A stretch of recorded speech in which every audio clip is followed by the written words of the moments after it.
Joining me right now is Republican Senator Marco Rubio of Florida. He is chairman of the Senate Committee on Small Businesses and Entrepreneurship, and he joins us now. Senator, thanks very much for your time today. Thanks for being here. Good morning. Thank you. We are talking about the most expensive stimulus package ever. Larry Kudlow says it could top $2 trillion. Can you take us behind the closed doors and tell us what the negotiations look like right now ahead of this important vote later today? Yeah, so it's broken up into four pieces, and then there's a spending component to it, sort of additional spending on ventilators and the other material that we need in the medical system. But it's broken into four pieces.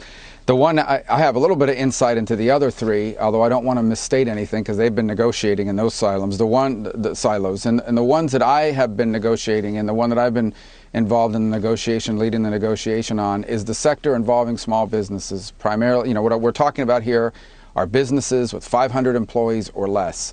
And what that would mean for them, and on this we have a very strong general agreement, is that they will be able to go to a bank or lender, even an online lender approved by Treasury, and they will be able to draw down a loan, or I say a grant, really, in the amount of 250% of their 1 month payroll.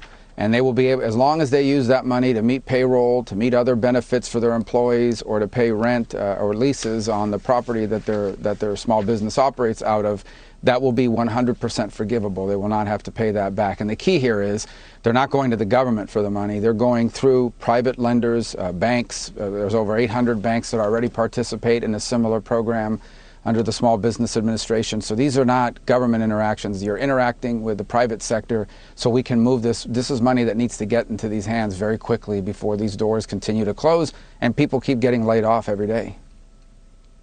I know that you've been talking with various businesses. I mean, you talk with one of the airlines and they say, look, Senator, I'm running out of cash in 60 days, in 30 days. Then you talk with somebody else who says, guess what, Senator, I'm out of cash. Right. And that's the difference here. I'm not diminishing the need in some of the really important industries who also provide backup for our defense departments and so forth. But I'm not talking bad about them. There is a need to do something for them as well. But there's one silo that's about the companies that have a line of credit that will expire in 15 days, 30 days, 45 days.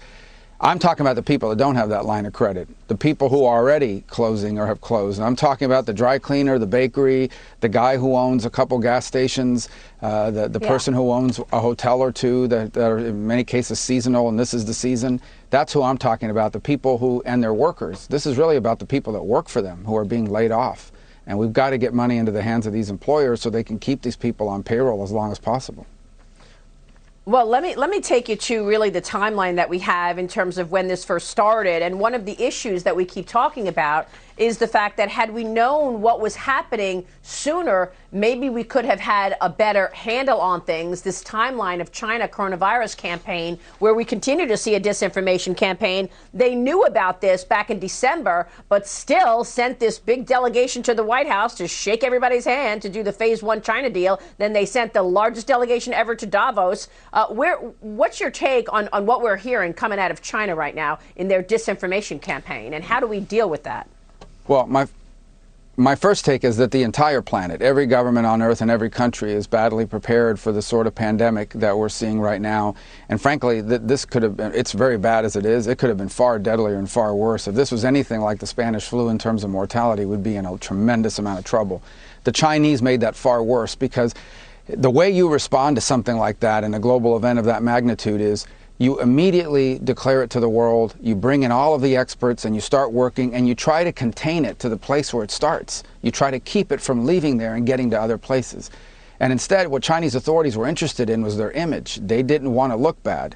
They didn't want to look like they had a problem. And so they covered it up and they punished the people who actually spoke about this openly. And they weren't open to researchers. They didn't share the original virus, or they didn't even disclose human-to-human transmission until very late in December. And everybody was really lost 4 to 6 weeks here in responding. We could have been 4 to 6 weeks ahead of this had they been more transparent. That doesn't absolve us of missteps that we've made or people in Europe have made or someone else has made, but I can tell you it was made much harder by the fact that not only did the Chinese not disclose it, they bullied a bunch of countries into not cutting off flights. And so these cases got into other countries as well because they didn't do what President Trump did here.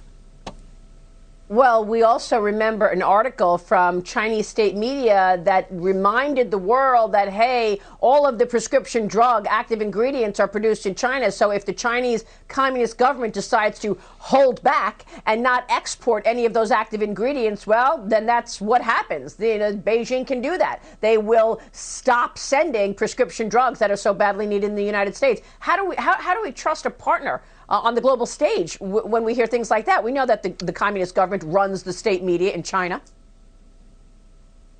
Yeah, so I think actually this touches on an issue that pre-existed this and that I've been talking about for a long time.